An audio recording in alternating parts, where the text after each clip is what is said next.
Hello, everyone. Welcome to another edition of Shiftless. Doing this one a touch different. Just rolling out a quick intro.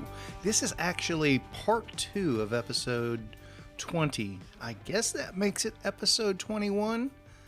If you haven't listened to episode 20, part 1, episode 20A, or is it just episode 20 and this is 21? I don't know. We'll figure it out. But you probably want to listen to that one before this one.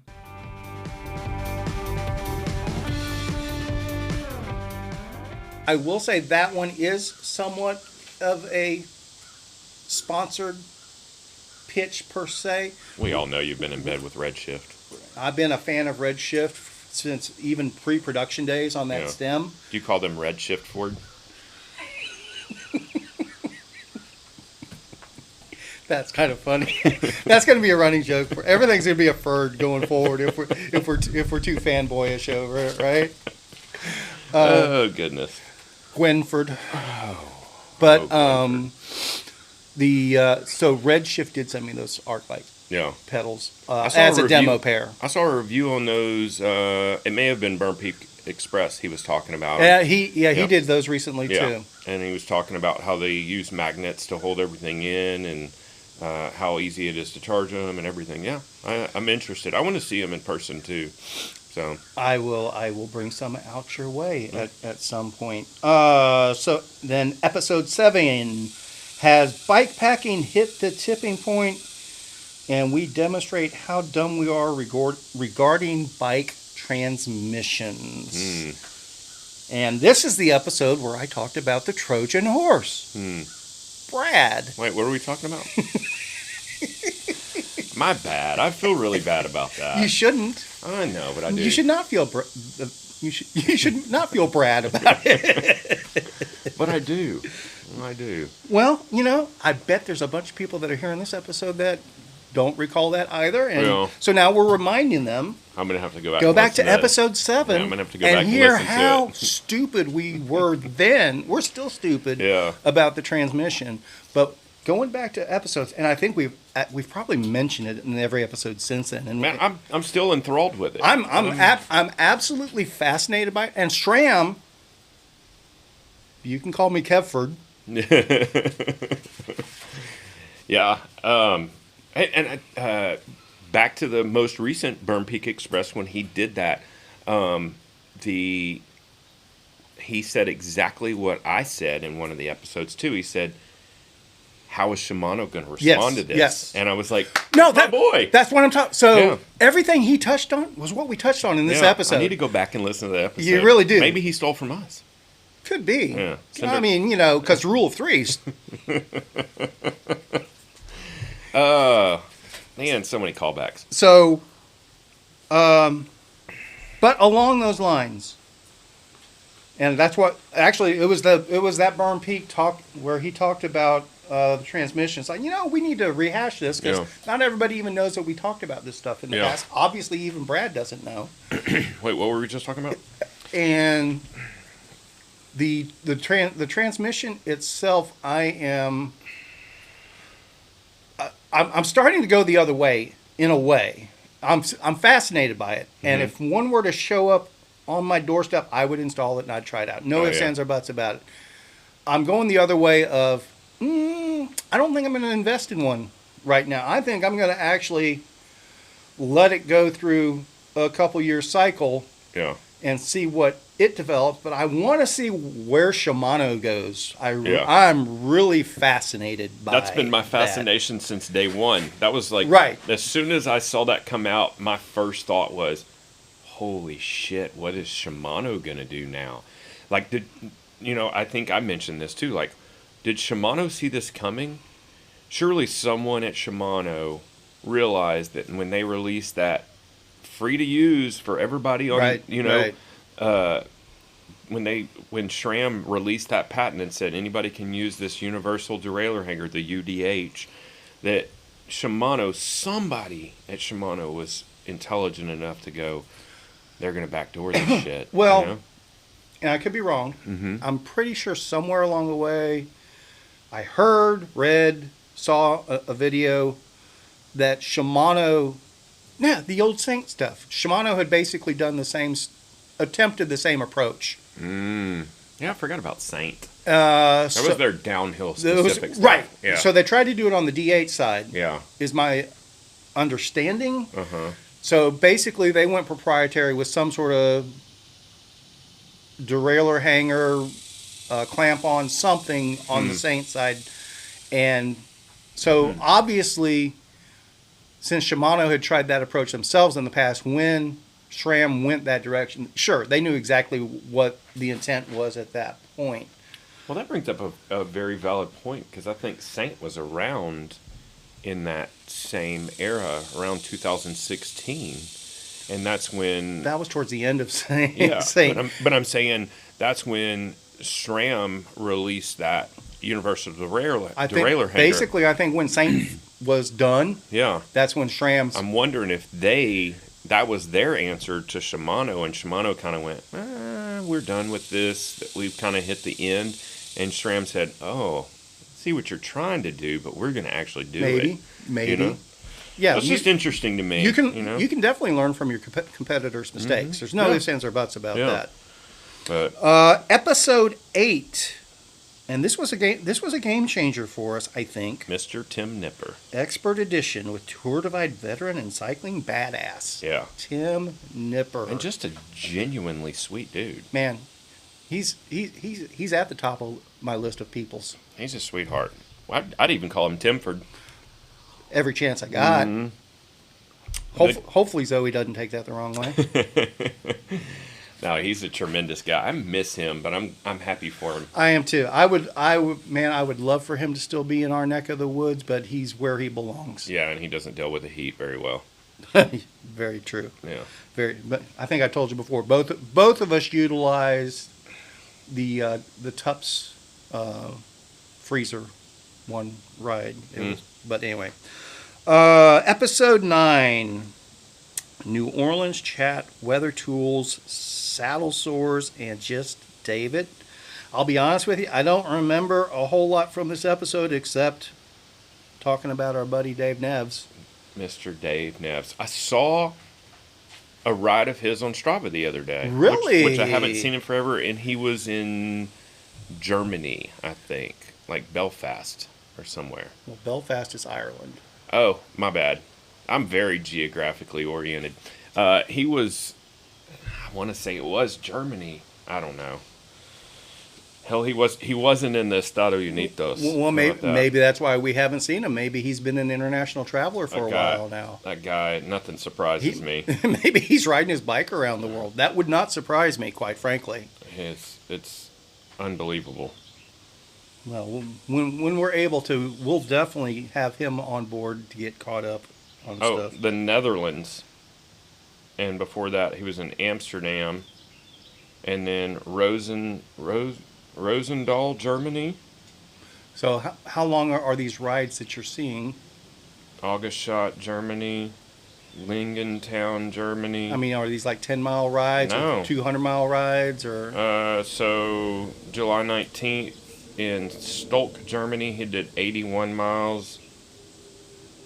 July 20th in I can't even say that. Somewhere Germany, he did 86 miles. How much elevation? 1,700. Okay. And then the next day, 72 miles, 2,800 feet of elevation. The very next day, 87 miles, 1,800 feet of elevation. Well, he's still riding bikes. Yeah, and then the very next day, he did 128 miles with 1,800 feet of elevation. What a stud. Just out there living his life. And then he did a couple of shorter rides, 39 miles and 17 miles yesterday in the Netherlands. This freaking, what a great guy. It looks like he's been Denmark, I mean, Sweden. He's staying out of the Texas heat. Yeah, Norway. I mean, just all over the place. I'm going to start following him on Strava then. What a stud. And I don't follow people on Strava, but that's one that would be fascinating. Yeah. Mr. Nipper would be as well. Yeah. So it looks like the last time he rode in Denton was June 28th. He rode 63 miles. Okay, so he was around. Yeah. Since we've been talking about him. Yeah. Okay. Episode 10, Point-to-Point Adventures, and is Brad getting old? I think we know the answer. I think to we that. figured that one out. Yeah. But maybe not. So, I mean, what prompted that was your knee issues. Mm-hmm. And so, I mean, you haven't done anything specific to take care of the issues themselves outside of rest and rehabilitation for the most part. Am I oversimplifying that? No, I think my left knee was literally just an injury. It was just taking longer for it to get over it than you were used to. As we get older, things take longer. And is to Brad heal. getting old now? Yes. Yes. And it's a luxury not afforded to all. You know, take advantage of it. Yeah. Count your blessings. What I tried to do is I kept trying to dip back in and go for rides, and I went for a couple of rides where I was 2 or 3 miles in, and I was like, not a good idea, and I turned around and come back home, and the younger me would have just kept hammering through and ended up even worse injured. So then I just took a full 2 weeks or 3 weeks off the bike, and then I went for a test ride, and I was like, okay, I think I'm good. So this past Sunday I rode 35 miles. Did a little ramble. And did some rambling, it sounds like. And all was well. Good. Like I said, I still, not super strong. And then geared or single speed? Geared. But the previous Tuesday I rode North Shore East Side. Rode by myself because I showed up late because it's too hot to get there early. And had 0 issues. Good. It was nice. It was there's something just so good about being back on your home trail. Like, I didn't realize how much I miss it. It's like coming home to your house and you know every corner. When you've been away for a while. It was fun. I enjoyed it. Very good. Episode 11. Well, we'll lump 11 and 12 together. Expert Editions with Dirt Dominator, Mr. Rich Waldschmidt. Didn't enjoy talking to him at all. Not in the least. Not in the least. He's such a beating. What a card. What an absolute card. Richford. Love that guy. Richford. The more I talked to him, the more I realized, why don't I have more Rich in my life? He's such a good guy. I have spent a lot of time and a lot of miles with Rich, and I don't think there's ever been a foot of it or a second of it I wasn't enjoying myself. So he's definitely he's a great guy. Yeah. A lot of great insight, lot of fantastic experience, and I mean I am not overselling it. He is a badass. Yeah. Yeah, 187 miles at 97 beats per minute. I still can't even get over that. Episode 13, another. So we did back expert editions. Episode 13, expert edition with Chef Brad Green, Making Us Hungry. That was our recap of the dinner that you attended. The fam dinner that Jan and I attended. And just because we very much touched on a very similar conversation, the front half of this one. Just a quick reminder for those that may not have heard that edition or not quite registering when we talk about you and Paula setting up in the kitchen versus the full cook staff like you had last night. And yeah. Give us the elevator pitch on what fam dinners are and how they work and how people can find them and all that good stuff. Well, we have a website, eatatfam.com.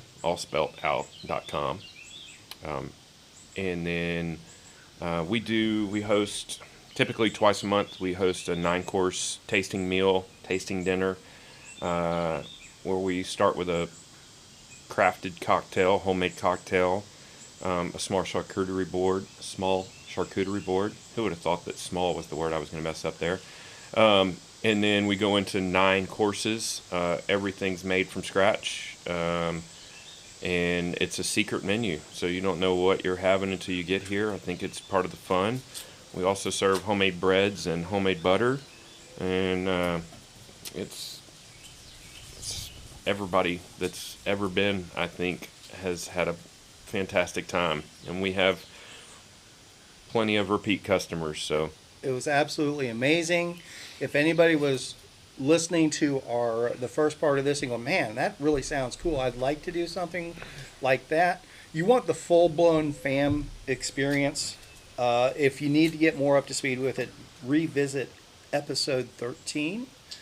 Episode 14, Unbound Rumblings, Missing Cutoff, and Fast Food Trivia. That was mostly us talking about people bitching about the mud at Unbound, but realistically, look what our friend Peter Rajkani actually accomplished. Our favorite Slavic Peter. Peterford.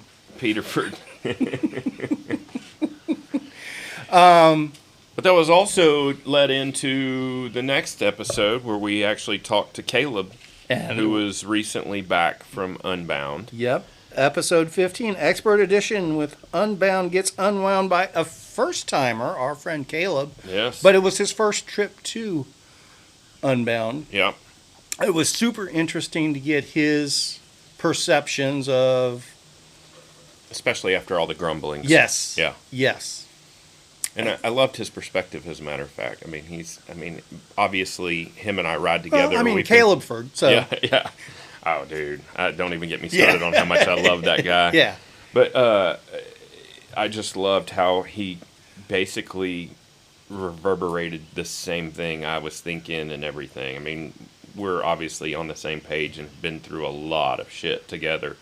But he had this same perspective. He's like, what did you expect? You know, a bunch of roadies. Well, I mean, that was definitely, I think a lot of us, and we touched on it during that episode, depending on where your background is coming into the event, I think probably 80%, it's real easy for us to go, well, what were you expecting? Yeah. I would like to hear from, and not to beat them up, but just to get a better idea of where that thought process is, or where that opinion, somebody that did think it was inappropriate. I don't know. I don't want to put a label on it that sounds judgy. I don't want to disparage anybody, so I'm going to keep my mouth shut. I appreciate that tremendously, because I'm kind of in the same position. My I recognize that my opinion is skewed towards my own experiences. So I can appreciate that somebody with a different experience might be coming at it from a different opinion. I just can't relate to it at this point. I get that. Do you follow what I'm saying? Yeah. I'm not saying it's a wrong opinion. It's an opinion I can't relate to at the moment. The most diplomatic thing I can say is, if you're not comfortable doing something like that, you should go do it. Agreed. You know? Then, yes. Episode 16. Wireless brakes, Korean barbecue, and Kevin is afraid of getting lucky by the pool. I just picked up on that. I read that. I read that before and didn't even place it. Sorry. So now it registers. Yeah. Okay. I'm so daft. The wireless brakes thing. You said that it has been done before. No, it hasn't. It hadn't been. It's been whiteboarded, like we talked. SRAM has said that they whiteboarded it. Somebody fleeced it out a little bit, and it was. And again, just like the conversations we had, that the Burn Peak guy was so gracious to rehash on our behalf. The SRAM guys kind of talked about the same things that we talked about when we were spitballing the concept of electronic brakes / wireless brakes and what the hurdles might be. The hurdles are the power sourcing, batteries, size, weight, and Basically, at this point, with current technology, there's no advantage to be had by them, or the advantage is so minimal that it doesn't supersede the drawbacks to it. How long have we heard, like, when batteries get smaller, you know, and, you know, people talk about graphene and how we're going to have, like, microscopic batteries and stuff. I mean, they've been talking about that for 20 years now. I know, that's what I'm saying. Like, where's our jetpacks and shit? I mean, that's the thing. Like, I think about the batteries on e-bikes. Like, why are they so big? If we're like 20 years ago, people were saying, oh, the batteries are going to get smaller. And then you look at Teslas and how gigantic that battery pack is and how expensive it is. They are getting smaller in that they're getting more efficient. But it's not like computers where the computers get faster. Right. You know? No, that's right. So, well, and actually, we've got, what is it, Moore's Law on the computer side of things? 18 months or whatever. We've hit the wall on Moore's Law until we get into quantum computing. Well, and that's the thing. So I think for both, we're at that impasse where there needs to be a technology shift. So we need to retro engineer some more alien technology. Maybe. Speaking of which, the Congress deal is today, the whistleblower deal. Is it today? Yeah, I'm interested to see that. You know, that's one. I want to believe it's so bad. That's my problem.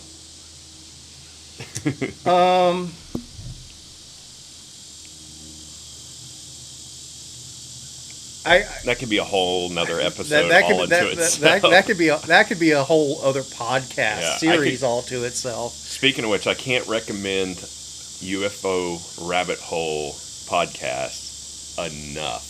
UFO Rabbit Hole. It's so much, and it's just exactly what it sounds like. Typically, I'm not a big UFO guy. That narrow of a, for lack of a better term, conspiracy theory tangent. I'm not saying I'm a disbeliever. If it comes out from these congressional hearings, or if it comes out the next year that, oh yeah, all that Roswell shit was real, and that would not be blown away. I could see where that could. It could have been a conspiracy going on all this time, and that's what all this stuff. I wouldn't be blown away by that revelation, but I also wouldn't be blown away if it were proven there's just a ruse. There's nothing out there. It's just us. I wouldn't be blown away by that revelation either. I would. If it was definitive that there was nothing else, I would be absolutely floored. I think if we really want to, because we don't have the Sharknado episode in here. I think we touched on that somewhat in Sharknado. Yes, the vastness of everything and the amount of galaxies and planets and everything else that's out there. I get that the math of that. It's real easy to say there's no way we're the only thing out there. I don't disagree with that, but the distance and the time equation that's involved, because we're talking billions and billions and billions of years. Yeah. The actual odds of an intersection between technology-capable civilizations, I think even with the billions and billions of stars and planets out there, once you throw time into the equation and distance, it's almost impossible for there to be that intersection without just some, and I'm not saying it's impossible. I'm not saying, because I am not a physics guy. I don't know. I couldn't make it through Algebra 2, okay? Physics is not my forte by any stretch of the imagination. I'm not going to pretend it is. They're out there, Kevin. But I don't dispute that they're out there, but would they actually intersect with us? That's the... I don't know. That's the thing. We do have to. There would have to be the wormholes or interdimensional travel, and is that stuff possible? Maybe. I don't know. I bet they have wireless brakes too. I bet they do.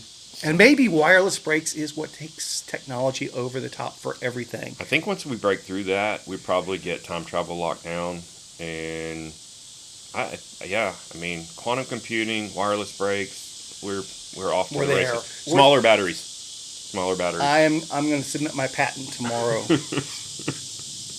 Oh, that would be pretty rad to invent wireless brakes and make them work and sell our patent. Episode 17. Now, the one thing I am going to say is, whenever I have your name in the title, I never say Bradley. And I'm not going to say Bradford in the title, because that's just making you too promiscuous at that point. Brad gets inspired by Alaska and Canada, training in Texas heat, and Judgment Day. Man, those guys were treated to some good weather this year, relatively speaking. What makes Judgment Day? And no, I am not knocking the folks that did it, because that's still a hell of an accomplishment, a hell of an effort. Traditionally, what's made Judgment Day is the 100+ degree heat, and they had a cold front that kept it 95 and below or something. Like. Now that said, I mean, I rode my bike that day, and it was still steamy out there. I rode the next day, and it got really steamy towards the finish of our ride. But a cold beer in the pool after the ride was pretty awesome. So anybody that's listening that did attempt Judgment Day, kudos. Good job. Kudos. Whether you complete it or not, way to go out and give it your best. It looked like it was really well supported as well. Like, man, I love all the people that rally around it and show up at trailheads and heckle. And if I wouldn't have had a dinner that night, actually I was planning on going to Nob Hills after my dinner, because Garrett Brink was going to be there, and we were going to hang out and heckle and have a beer or whatever. But I don't know what the catalyst was, because he's nursing a knee injury, but he's scheduled for a minor surgery repair. And so he figured, well, I can't hurt it anymore. So he signed up and did the 70-miler geared. I think he did geared. He did geared. Yeah. And I think he finished second. So what a freaking stud. Yeah. I'm gonna guess he's got a meniscus issue. He's one of my favorite South Africans. Garrettford. Yeah, Garrettford. Oh, so Garrettford. And along those lines, did you see where our friend Peterford Rajconiford attempted to do everything by bicycle? What a freaking stud! And I feel so conflicted when he says, because he almost acts like he's embarrassed that he has to pull out of the deal after 174 miles. I'm like, dude, you're a freaking stud. Calm down. Say, hey, I tried. Maybe next year. I was super impressed. Then I saw somebody ran every trail. Yeah, I think they've done that a couple of times. Where there's I think this was in the past. They've had a bigger running crew for whatever reason. I just have one question. Yeah. Who is chasing them? And why the hell are they running? But if in case there's any concern along those lines, man, super mad props and kudos to Dorba for pulling off a hell of an event. Yeah. And way to showcase all the trails. I think that's another cool thing, because I think, even people that maybe consider themselves trail enthusiasts and stuff probably don't get to, they don't ride those 10 trails on a regular rotation. Not that they always showcase the best 10 trails or the best portions of those 10 trails, but it at least showcases a little bit of the trail and shows people where they are and stuff. So I think that's a really cool aspect too. But I highly encourage anyone that's even thinking about it, if you get a little tickle in the back of your brain about it may be interesting, you just go ahead and plan right now to hit up Judgment Day and give it a shot next year. And if riding it does not interest you, go out and help support it and encourage the party at one of the trails that's most convenient to you, or maybe be a shuttle driver or help on a resupply or something like that. I think that would be interesting to drive somebody for Judgment Day. I would do that. That has potential. Yeah. That has potential. I'm gonna play with some ideas. Just to see somebody just deteriorate over 10 trails. And all the personality changes and all the ebbs and flows. Yeah, you bring up. There was another thread. Yes, obviously once Judgment Day happens, everybody's got ideas. Oh, wouldn't it be cool if we did this super duper crazy endurance thing? And somebody where you run and ride. I lurk on all those. I don't ever comment because I don't have anything to offer, but I read all that stuff. So somebody was like, let's do a 24-hour duathlon. That's what it was. Sort of where thing. You ride a lap and run a lap. And basically the takeaway on that, trying to do a duet. I'm not saying it can't be done. Don't get me wrong, but that is a herding cats scenario.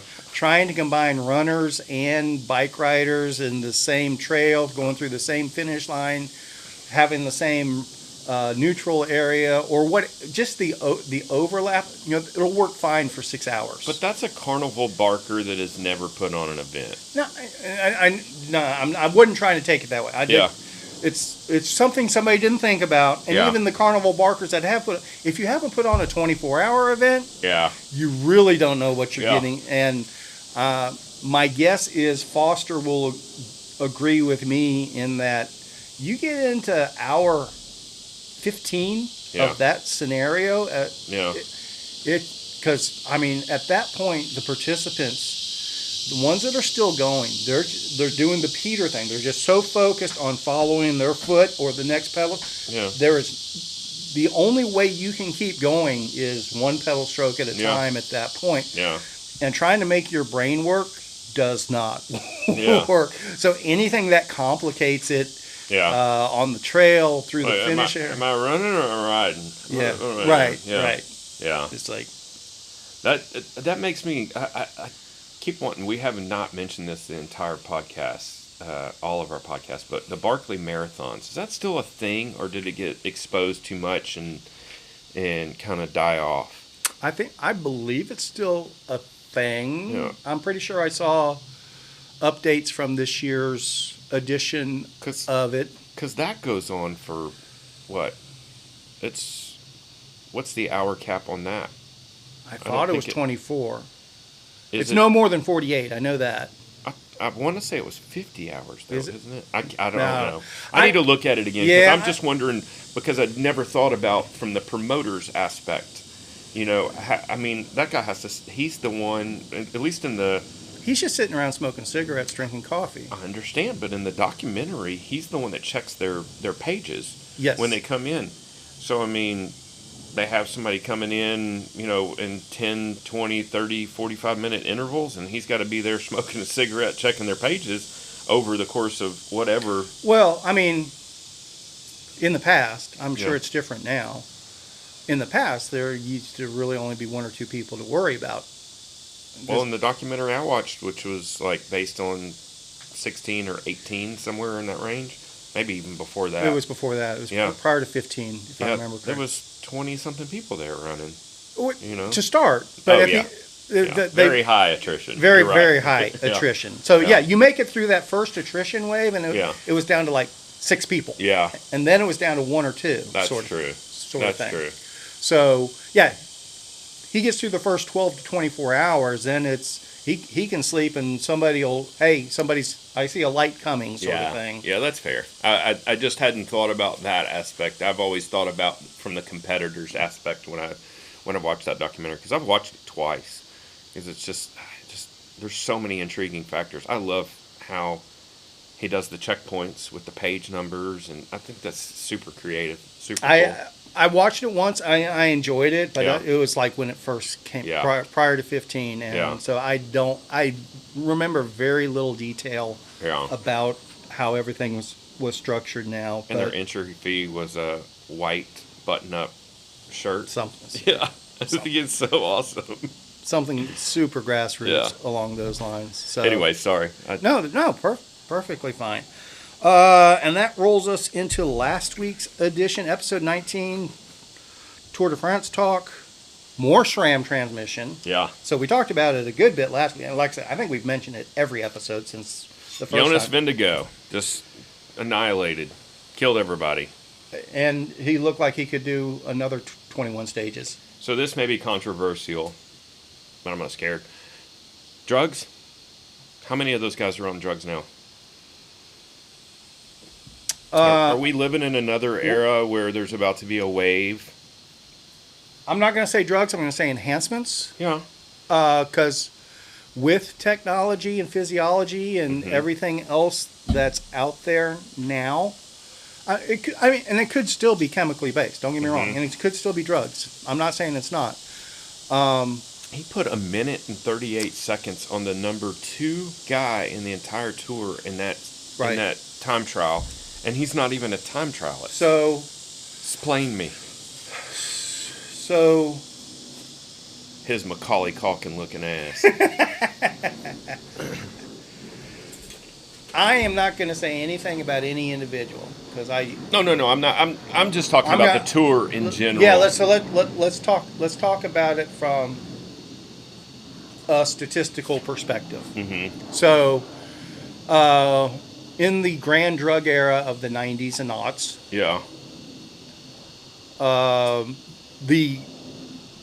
the excuse that was constantly made, and also, even in baseball, was, you had to do it to compete. No. Prior to that, the technology's there. We're there where we know how to do nutrition and training. Sure. That's those were all stepping stones. That's why we're doing the same stages and segments so much better than the people in 1970 or whatever else. Yeah. That was the rationalization then. But then when all that got busted and disrupted and they did have to start over from scratch clean, lo and behold, all the times were just barely better than the 1970s times, which could all be attributed realistically to bike technology at that point. There has been a tremendous amount of bike technology take place. Just drivetrain efficiency alone. Well, in aerodynamics, and right.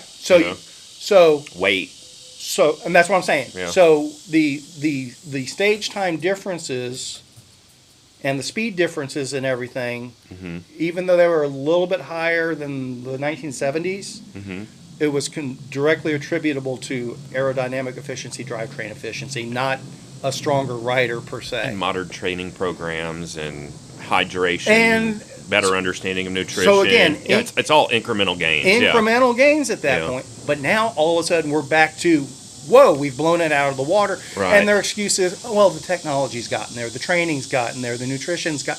But that's the excuses they were giving us in 2004. Yeah, you're not wrong.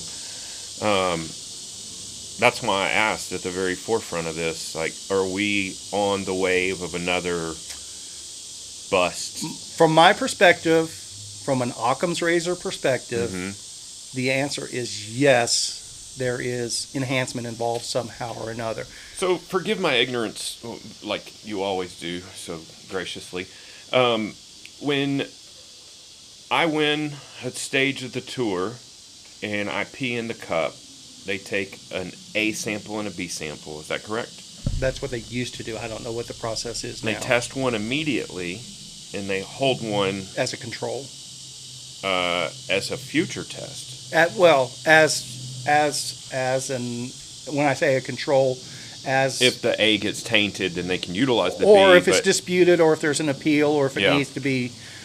But they don't do that because they have a list of banned substances, right? And so the way I understand how Lance beat a lot of that system in the old days was they were always ahead.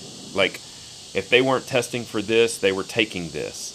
They always knew what they were testing for, so they were not taking anything that was tested for, or if there wasn't a test developed for it, they were taking it. And so they were staying off the radar in that realm. But how... Floyd. Huh? How Floyd got caught was... Well, but, man, I was telling Paula about that, like watching that stage, watching him just take off and just dismantle everybody. It was the stupidest move ever. Because he was so wrecked the day before. Yeah, but it was beautiful to watch. It wasn't though, because the whole time it's happening, you're just like, oh my god. But it was still. It was so still impressive to blatantly watch. crooked. Oh yeah. It was so blatantly crooked. And so Paula's not historically been into the tour, but she watched a couple of stages with me this year. Yeah. And I explained to her, like, about all the doping and all this, and Floyd, and used to be on Postal, and all this, and then I said, do you remember when we were at Floyd's of Leadville? And she's like, yeah. And I go, that was Floyd Landis. That's his deal. And I said, the crazy thing is, he was a Mennonite and got busted for drugs in the tour. This is a guy that never had caffeine, couldn't watch TV and all this, and now he owns a drugstore, like right. a legal cannabis store. I said, that's insane. So it was just interesting to me. Yeah, I'm gonna guess that is it cheating if it's not specifically against the rule? That's always been so. That was kind of the Discovery U.S. Postal / justification, rationalization, kind of like what you were talking about. Well, that's not on the list right now, right. So it's not technically cheating, sort of thing. I guess technically it's not cheating, but it's underhanded. You know, I mean, I think cheating would be if you took something and you also took something to screen it, you know, to hide it. I mean, let's face it. Think about this. If you're in that realm of cycling, there's a list of stuff that is automatically taking place.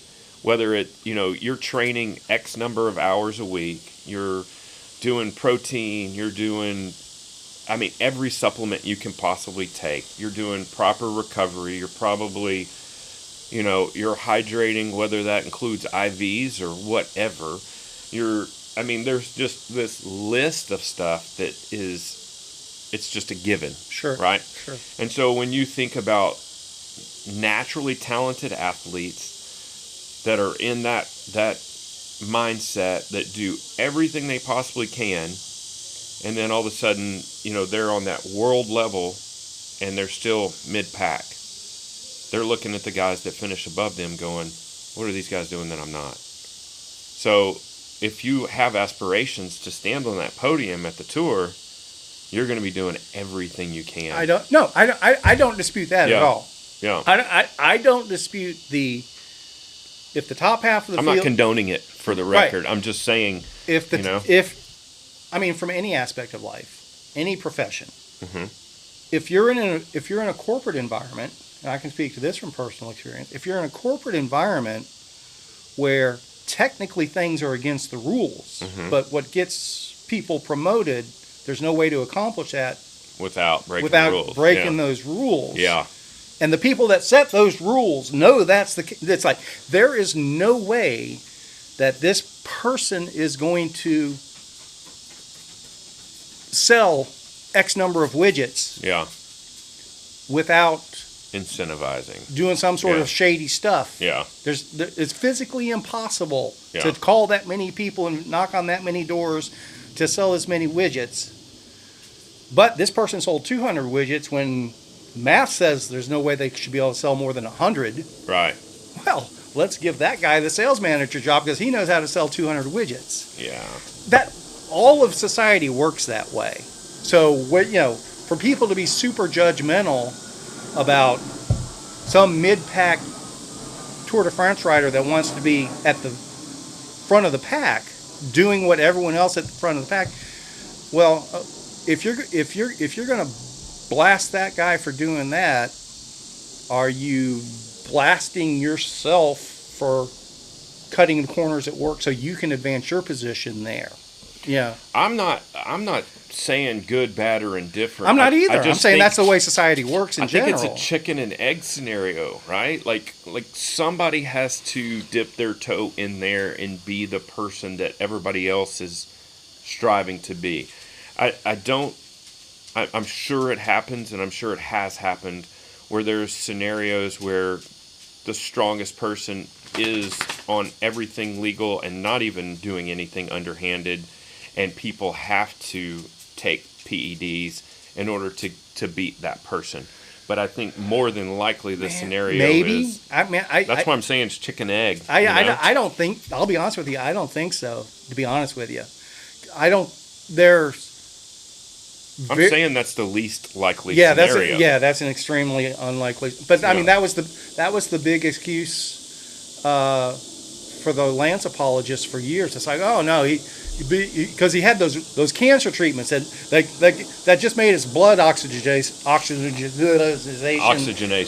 that much more efficient or whatever else. No, he had a supersized heart to make up for the testicle he lost or whatever, Man, I was super conflicted for so long because I loved watching Lance, and then I don't know why, but I took it personal because I had made excuses for him for years and was so enthusiastic, like most American cyclists were. Sure. And then when that whole thing came to a head, I felt betrayed, I literally took it personally. A lot of people did. But I've resolved all those feelings. I don't harbor any anger or resentment any longer. Maybe it's just Kevin's cynical self that he always is. I mean, because I didn't start getting into... Oh, sorry, Luna. You can't be on the mic. Love you, Luna, but I didn't start getting into cycling until I think Lance was at least 2 or 3 tours deep in his wins. Yeah. So I did not come from the bike racing background. I wasn't familiar with all of that and how things worked. Yeah. But just from a couple years of me getting into it and training up and just trying to race Dorba races and seeing the progression there, I had a conversation with my dad one time, and he was, he was like, because it was obvious he was wanting Lance to be genuine and wanting it to be real. I think we all did. No, I get it, but my cynicism comes from my dad. Yeah. Let's be grounded in reality perspective on things, and that's why he was asking me. He's like, it was obvious to him. It's like, that just doesn't add up. That doesn't seem realistic. So he wanted my perspective. Yeah. Just having some cycling and background and training background and I mean back 2004, 2005, I was like, there's no way he's juicing one way or another. But I also said at that time, as is everybody else in the peloton. Yeah. There's no way those guys as a whole are doing what they're doing with that. Because he didn't land us every stage, Right. I mean, it was obviously, there was contention there. It wasn't like he was just a standout lone person just or he going was off smart enough to sandbag it just the right way. That's fair too. But I think the media painted it, at least in that time, as if he was the only one that was juicing. But then one of the years that they went back and stripped him of, I think, his final win, they had to go back like 19 places before they could find a clean specimen. If I'm recalling that correctly, please feel free to tell me if I'm not. But I think it's fair to say that Lance and the Discovery team were the Tiger Woods of cycling. They were the most competitive at physiological technology. Yeah. And I don't say that to take anything away from Lance, from what he was able to do as an athlete. Yeah. Because he had, I'm not saying that everybody was doing it because he was doing it. More than likely, he was doing it because everyone else was doing it, that he started mixing it up with in the 90s. And make no mistake, it was still entertaining as hell to watch. And I went back and watched a couple of those tours, and still so fun to watch, especially when he's trading punches with Jan Ulrich. And so that's where I have no judgment on PEDs or anything like that. I'm fine with that. If that's what puts on a better show, and you're willing to do that to your body, that's fine. I have no issue with it. But I'm more about the level playing field sort of thing. So if you're doing this, and the deceit, that's the other part. So back in the day, when I was a super duper motorsports fan, my actual favorite races to watch were the kind of the all-star races they used to call the IROC series. Are you familiar with that one? Yeah. So basically, they would take the all-stars from NASCAR, the all-stars from kart, the all-stars from NHRA drag racing, and usually it would be on a big NASCAR weekend, and they'd put them all in identically prepared Camaros, exactly the same car. Yeah. And it was a race of drivers, the drivers themselves. Yeah. Those were my favorite races. Yeah. And obviously some tracks, some drivers were stronger than others and things like that. But nobody won based on their car. It was legendarily. Okay. Sensing a little foreshadowing here. No. Oh, okay. I'm just saying. I thought you were going to tell me somebody removed the restrictor plate off the old Red Dragon. I mean, I'm sure somebody along the way tried to put titanium lug nuts on there to shave 5 grams or whatever. Yeah. You know, I'm sure stuff like that happened, but it wasn't like at the NASCAR level where cheating was a wink. That was part of the competition in NASCAR in just realistically up until just the last 4 or 5 years. NASCAR was bred from criminals. What do you expect? That's my point. That's my point. It's like getting mad at Australians. Getting mad at Darrell Waltrip for finding a way to sneak an extra gallon and a half of gasoline into his car. Yeah. That was understood as being part of the sport. You don't get mad at him then. Along those lines, I don't get mad at the old Tour de France riders for juicing because it was basically generally accepted, not by the masses, but it was understood and accepted in the sport. It was understood and accepted by the sanctioning body. They knew what was going on. That's why they played with their A and B samples and all that. Well, I mean, obviously. And that's why they let them know, okay, here's the rules that are coming out next year in our banned substance list, and this will be... Here's a thought process that I hadn't entertained before, and you kind of led me to, but, the French have been the sanctioning body for the tour, obviously, forever, and when Lance started winning and showing up, he was the first American since Le Mans to actually even be on anybody's radar.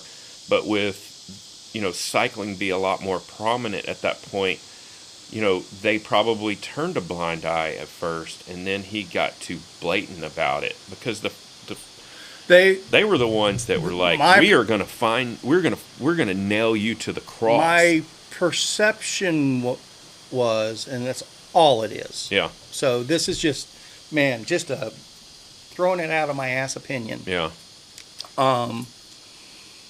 The perception I was under was that Lance wore out his welcome. That's what I'm saying. The same thing. Yeah. I don't know that they busted him per se, but where they used to,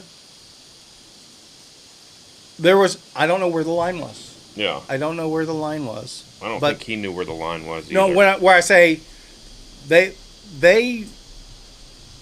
Tiger Woods analogy. Mm-hmm. Tiger Woods lifted the golf tide tremendously. Yeah. Oh, yeah. Lance Armstrong lifted the cycling tide tremendously. Mm-hmm. So everybody involved in the industry, and I'm not talking the sport, everybody involved in the industry was very supportive of that because everybody was benefiting from it. Yeah. High tide raises all boats. Yes. Yeah. Or whatever how that goes. And so my perception is the organizers were okay with Lance drawing in this much more. But then he got too greedy. They're like, come on, dude. 5 in a row? 4 in a row? Yeah, that's what I'm saying. I don't know where was the line when he had 4. Right. My guess is once he had 3, they're like, okay, time for you to let somebody else be. Let's let somebody that's German be at the top, and then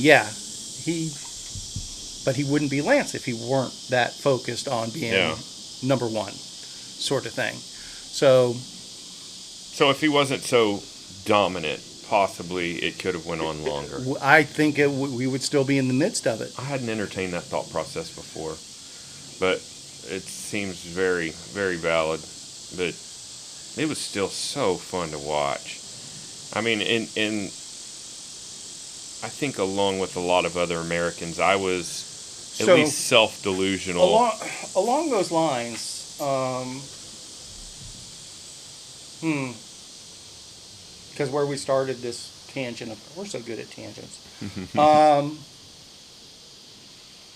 This year's crop of riders. So many young kids that are going to come into their own, but I was sad to see Cavendish go. I mean, yeah, we'll save that for a different conversation too. Nothing against Cav. Nothing. Yeah. I don't want it to sound that way, but I thought that was kind of a manufactured deal too. No, you can't just glance over that. How is that manufactured?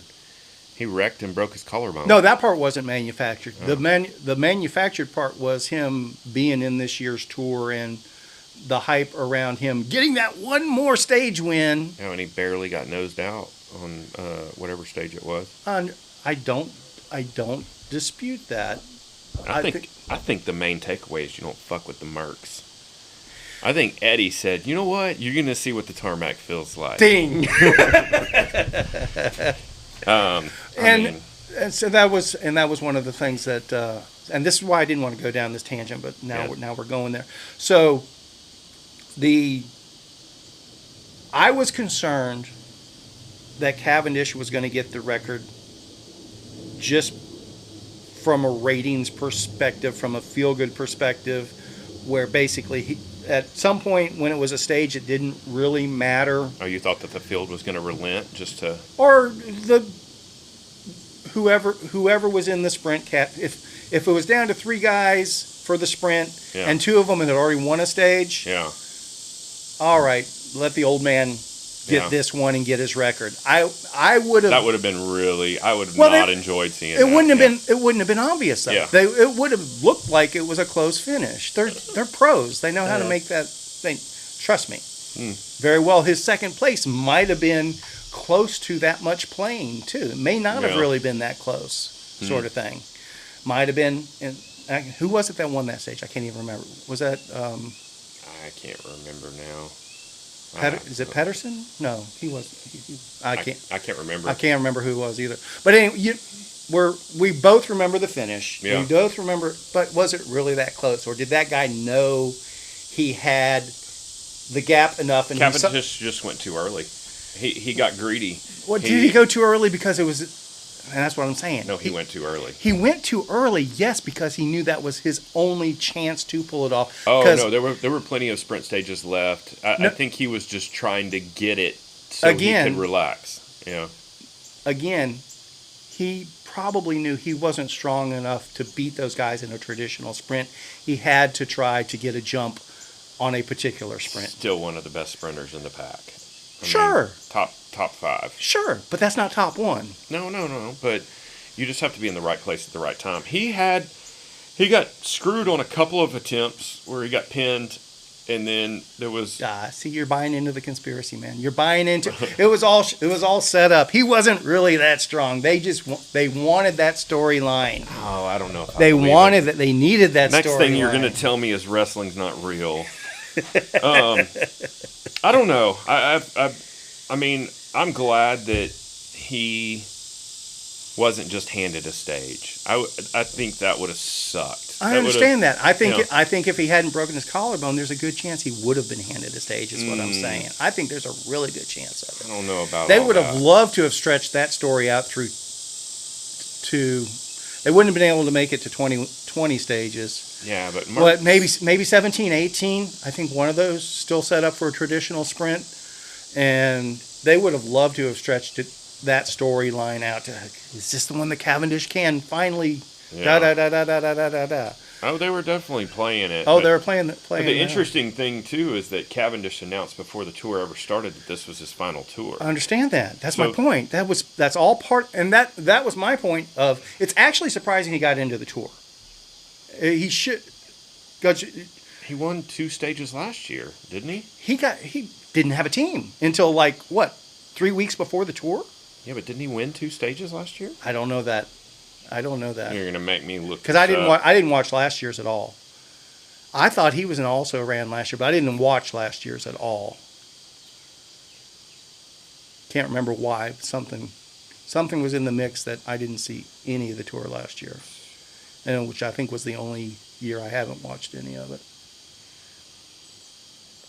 I thought Cavendish had been struggling, may not be the word, but well below form for a couple, 3 years. But maybe I'm misremembering. Oh, you're right. Cavendish was left off the Quick Step team for Tour de France in a controversial decision by team manager Patrick, however you say his name, so he didn't get a shot to break Merckx's record. Okay. Okay. Maybe it was 21. Because they didn't have a tour in 2020, did they? No, they did. It was a delayed tour, maybe? Maybe you're right. I can't. Either way, sorry. Anyway. That's not a good tangent. A lot of dead ends there. Lots. Well, we're proving how much we really are idiots. No. I don't need to prove it anymore. All right, so we are 2 hours, 3 minutes, and 24 seconds into this. I think it's time to say goodbye. How about you? Yeah, let's sign off. We didn't talk about anything either.